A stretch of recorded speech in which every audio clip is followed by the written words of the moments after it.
За прв пат од изградбата главната сообраќајна артерија во населбата Баби во Штип, улицата Крушевска република, конечно доби нов асфалт. Асфалтирани се над 5000 метри квадратни во вредност од околу 1,8 милиони денари. Која што е главната артерија во населбата Баби и најважната, најфреквентната улица овде.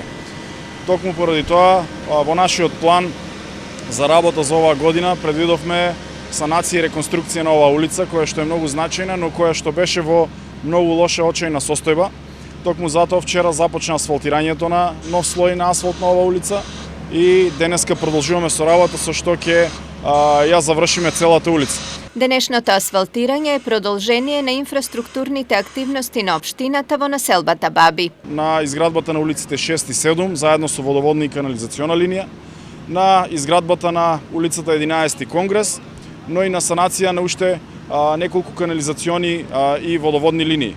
Така што во населбата Баби досега заедно со оваа инвестиција имаме инвестирано околу 200.000 евра средства на општината. Во наредниот период градежната механизација се сели на улицата Сутиеска во Автокоманда.